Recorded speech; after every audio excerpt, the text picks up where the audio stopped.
ஐயா, இன்னைக்கு யாரையுமே நம்ப முடியலீங்க. எனக்கு 15 வயசுல ஒரு தம்பி இருக்கான்.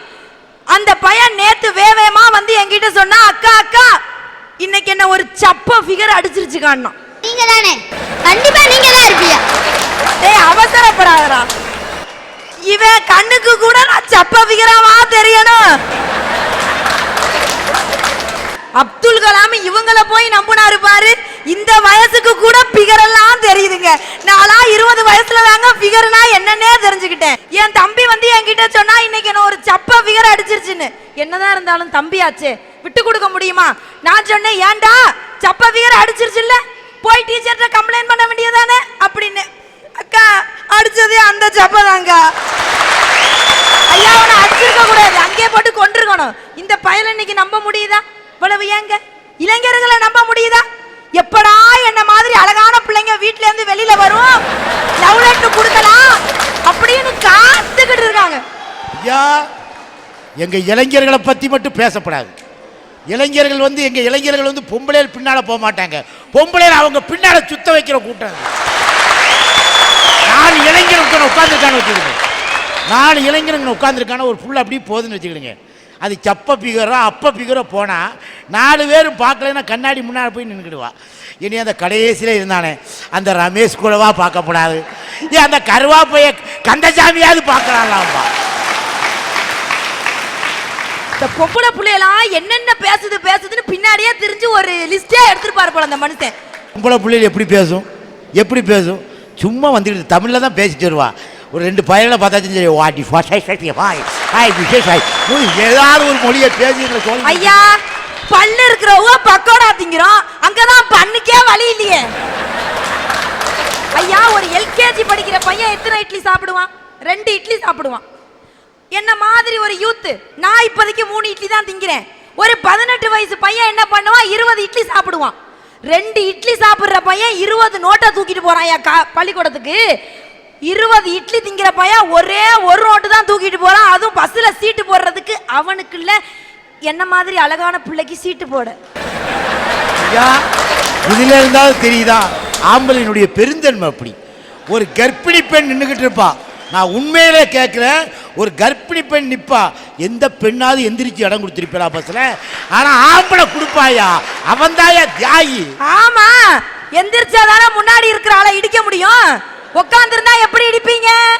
யாரு உங்களை இடிச்சிட்டு அவன் உயிரோட போகிறதுக்கா? பெத்தவங்க நம்பிதான் காலேஜுக்கு அனுப்புறாங்க. அங்க போய் அவன் என்ன பண்றான்? படிக்கிறான், படிப்பு பண்ணம்மா பைத்தியம் உனக்கு, குடும்பம் கடனில தவிப்பு, புள்ளையோ ரோட்டுல சைட்டு, குடும்பம் கடனில தவிப்பு, புள்ளையோ ரோட்டுல சைட்டு. ஐயா, சைட் அடிச்சுக்கிட்டு தெரியுறானே. ஐயா, காலம் மாறி போச்சு ஐயா. எந்த பையன் படிச்சுக்கிட்டு இருக்கான்? இப்போ பொம்பளை பிள்ளைகள் தான் படிக்கி. வாடா மாப்பிள்ள வாழைப்பழ தோப்பில் வாலிபால் ஆடலாம் வா. நான் கேட்க வாழைப்பழ தோப்பில் வாலிபால் ஆடினா தோப்பு சோழி முடிஞ்சு போகாதா? பாட்டு படிக்கிறதுக்குள்ள பொம்பளை எங்கள் ஆம்பளை என்ன படிச்சுக்கிட்டு இருக்கான்? கண்ணதாசன் சொன்ன மாதிரி, சட்டி சுட்டதடா கை விட்டதடா புத்தி கெட்டதடா நெஞ்சை தொட்டதடா. அழகா சொன்னார்ல. ஏன் சட்டி சுடுன்னு தெரிஞ்சா புடிச்சு வச்சு தூக்க வேண்டியதானே? தூரத்துக்கு எங்க அண்ணாச்சியை பாடுறதுக்கு எங்க அக்கா அங்க திருச்செந்தூர்ல இருந்து விட்டு வச்சிருக்கு பாத்தீங்களா? அதுக்கு நைட்டே நான் ட்ரங்க் கால் போட்டு சொல்லிடுறேன், 4 அடி கொடுக்க சொல்லி. இப்போ பொம்பளை புத்தி தெரிஞ்சுட்டா ஒருத்த குடும்பத்தை எப்படி திருடி பண்ணிட்டு. கண்ணதாசன் கணவன் மனைவி எப்படி இருக்கணும்னு சொன்னார். மனதாலும் நினைவாலும் தாயாக வேண்டும், நானாக வேண்டும், மடி மீது விளையாடும் சேயாக வேண்டும், நீயாக வேண்டும். ஐயா, கண்ணதாசன் பாட்டிலே எனக்கு ரொம்ப பிடிச்ச பாட்டி தான். நான் பேச நினைப்பதெல்லாம் நீ பேச வேண்டும், நாளோடும் பொழுதோடும் உறவாட வேண்டும், உறவாட வேண்டும். ஆம்பளை என்ன தெரியுமா? வாட்டில் பேசிக்கிட்டு இருக்க ஆம்பளை பேச முடியுதா ஐயா? ஐயா, பொண்டாட்டிக்கு போடுறதெல்லாம் தப்பே கிடையாது. அதெல்லாம் ஒரு ஜாலியான விஷயம். அதெல்லாம் வீட்டில் போய் குடும்பம் நடத்துறவங்களுக்கு தான் தெரியும். நீங்க தான் இப்படியே ஊரா சுத்திக்கிட்டு திரியுறீங்களே. ஐயா, இன்னைக்கு புருஷன் பொண்டாட்டி எப்படி குடும்பம் நடத்திட்டு இருக்காங்க? புருஷனை எப்படி காலி பண்ணலான்னு நல்லா அந்தமா பிளான் பண்ணுது. பொண்டாட்டி இருக்கும் போதே இன்னொரு கல்யாணம் எப்படி பண்ணலான்னு அவர் பிளான் பண்ணிட்டு இருக்காரு. இதுதானா இன்னைக்கு குடும்ப உறவு? உண்மையிலேயே சொல்றேன், கல்யாணம் ஆன பொம்பளைக்கு தாலி தொங்கும், கண்டுபிடிச்சிடலாம். கல்யாணம் ஆன ஆம்பளையை எப்படி கண்டுபிடிப்பீங்க?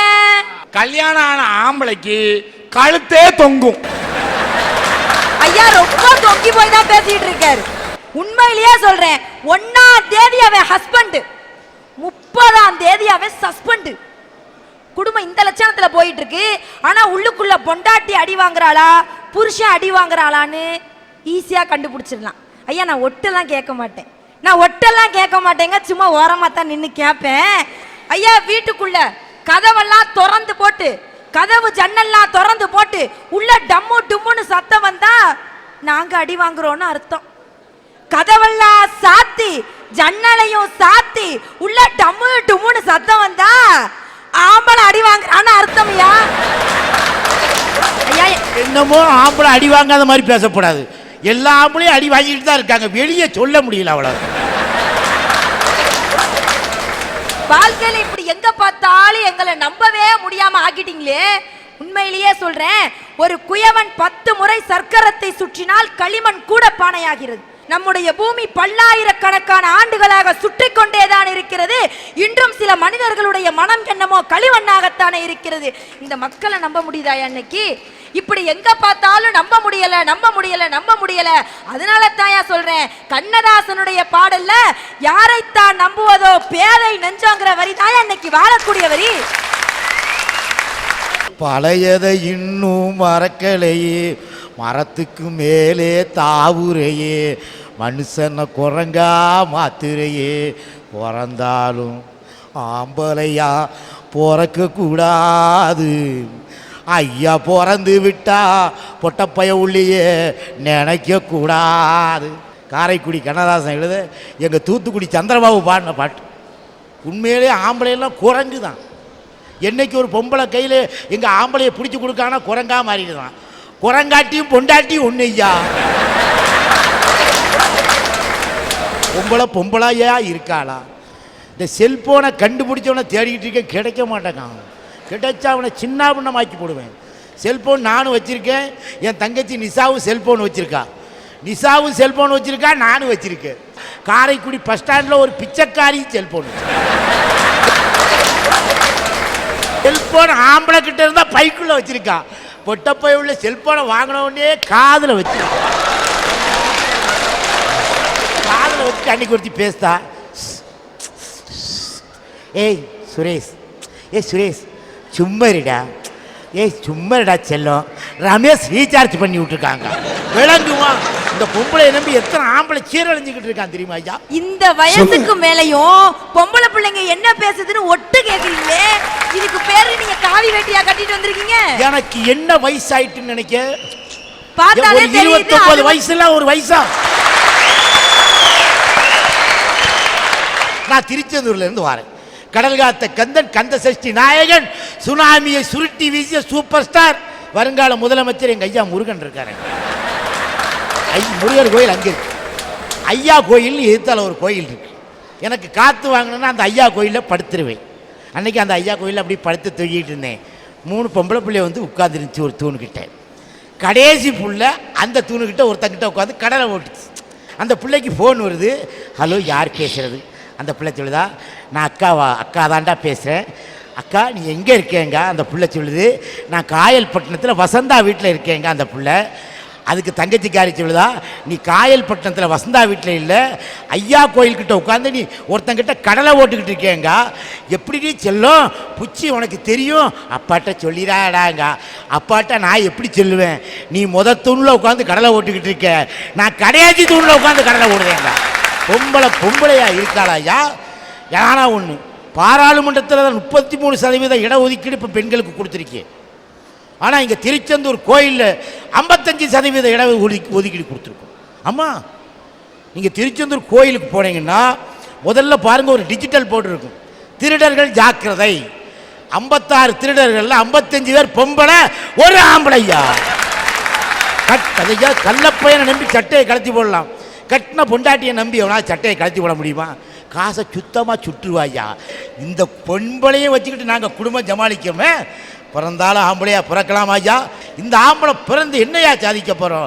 அதான் கண்ணதாசன் சொன்னான், பிறந்தாலும் ஆம்பளையா பிறக்கக்கூடாது, அப்படி பிறந்து விட்டால் பொம்பளையை நினைக்கக்கூடாதுன்னு சொன்னான்ல, அந்த வரிதாயா என்னைக்கு நிற்கும்? ஆம்பளையா எவ்வளோதான் கஷ்டப்பட வேண்டியதா இருக்கு. லைசன்ஸ் இல்லைன்னா டிராஃபிக் போலீஸ் ரொம்ப கொடுமைப்படுத்துறா சார். கொத்து பட்டா போடுவா தெரியுமா, அது மாதிரி குமரி நொங்க எடுத்து விடுவாங்க. அதுவே லேடிஸ் போனா லைசன்ஸ் இல்லைனாலும் சிரிச்சாலே விட்டுறாங்கய்யா. தம்பி பயக இன்னைக்கு சரக்கு அடிச்சிட்டு லைசன்ஸ் இல்லாம போய் காசை கொடுத்து கரெக்ட் பண்றீங்களே, அது போய் தப்பு இல்லையா? அக்கா நாங்களாவது காசு கொடுத்துதான் எஸ்கேப் ஆகல, நீங்க கண்ணடிச்சா எஸ்கேப் ஆகுறீங்கக்கா. திரைக்கடல் ஓடியும் திரவியம் தேடுன்னு சொல்லுவாங்கய்யா. கஷ்டப்பட்டு வெளிநாட்டில் நொந்து நூடுல்ஸ் ஆகிட்டு இருப்பான், ஆனால் அத்தனை பட்ட நூடுல்ஸ் இங்கே கூலாக உட்காந்து சாப்பிட்டுக்கிட்டு இருப்பா அவளோட பொஞ்சாதி. 5 லட்சம் அனுப்பிடுவான். அந்த 5 லட்சம் காசு கிடையாது, ஒருவருடைய ஆண் மகனுடைய ரத்த துளிகள். மீதி கேட்பான் கொஞ்ச நாள் ஆன பிறகு, என்னம்மா மீதி எத்தனை லட்சம் இருக்குன்னு கேட்பான். அவளும் சொல்வா 3 லட்சம் இருக்குன்னு சொல்வா. உல்லாசில சந்தோஷத்தோட உள்நாட்டுக்கு வருவான். அந்த 3 லட்சத்தை எடுத்து காட்டுமான்னு சொல்லுவான். 3 லட்சம் இருக்கு, 3 லட்சம் கடன்ல தான் இருக்குன்னு சொல்லுவான். இதாயா ஆண்கள் நிலைமை. என் ஹஸ்பண்ட் ஃபாரின்லேருந்து எனக்கு பணம் அனுப்பி விட்டாருன்னா நான் அதை வச்சுட்டு பிச்சைக்கார கழுதியாக அழிஞ்சேன்னா சமுதாயம் என்ன பேசுவோம்? அவன் கொடுக்குறான் கஷ்டப்பட்டு, இவன் எங்கே வைக்கிறாளோ தெரியலன்னு தானே சொல்லும். அதனால தான் நாங்கள் ஆடம்பரமாக அலையிறோம்ப்பா. அதுக்கு தலையில இருந்து கால் வர நகை போட்டிருந்தா வேர்த்தவன் ஆட்டையை போட்டு போக மாட்டானா?